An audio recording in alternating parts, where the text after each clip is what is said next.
I want to thank the active duty transgender service members who are with us today. You are the first 5 transgender service members ever to testify openly in front of the House of Representatives. In 2010, the Navy changed the policy preventing women from serving on submarines.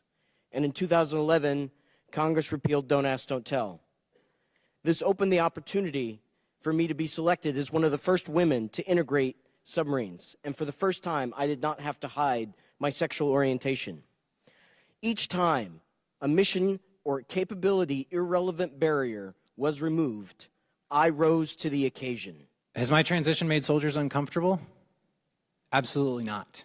On the contrary, during my recent deployment to Afghanistan, soldiers opened up. They talked to me and told me things they never would have before, things that they said they've never told other people. I asked them why, and the consistent answer was that they valued my authenticity, my courage in being myself. It allowed them to do the same thing. During a field exercise, my first reconnaissance staff sergeant said, "I've never met anyone who has more balls than you, Wyatt.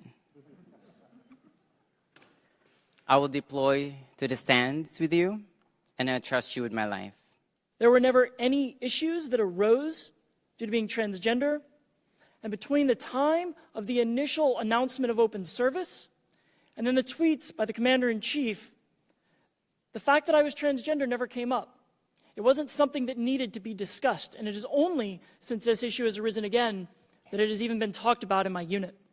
I would like to state unequivocally for the record that there is no medically valid reason, including a diagnosis of gender dysphoria, to exclude transgender individuals from military service. This is the position of most major medical organizations, including the American Medical Association and the American Psychiatric Association, all of whom disagree with the Department of Defense's rationale for a transgender ban.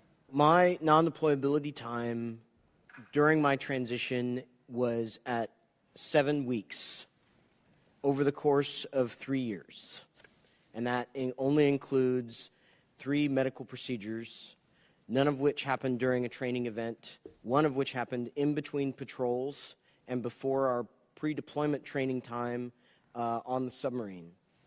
That is less time than a shoulder surgery that is usually elective. Sir, I can tell you that my transition has had absolutely no effect, not only on my ability to deploy, but also on my ability to get work done. When I had to go to therapy, for instance, as a matter of kind of routine course of care, I was able to rearrange my work schedule to still cover the same number of patients in a week.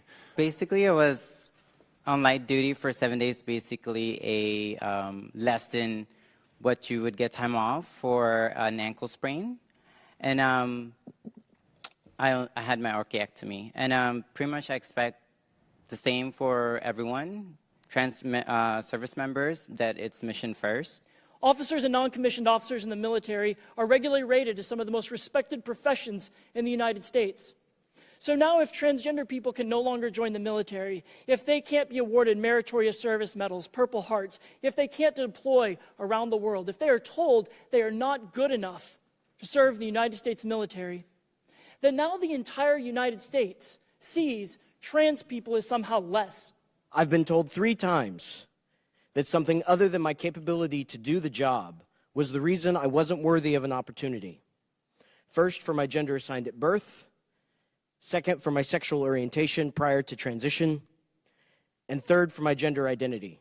I was actually enjoying a little bit of a vacation when I woke up to the tweets from the President of the United States, and I think it was in that moment that I, for the first time, really questioned, why am I still waking up and putting on this uniform when time and time again I am told that I'm not able to serve? Why should I wait around to deploy and risk my life again when the people that I am serving do not even want me here? I almost lost faith in my superiors due to the fact that they didn't know what to do with me. They didn't know what was happening.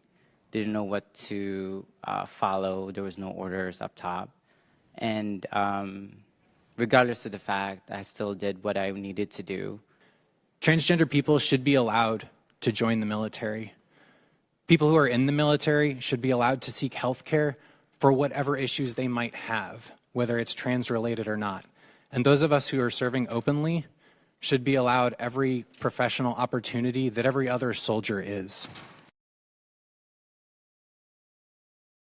Hey, NBC News viewers, thanks for checking out our YouTube channel. Subscribe by clicking on that button down here and click on any of the videos over here to watch the latest interviews, show highlights, and digital exclusives. Thanks for watching.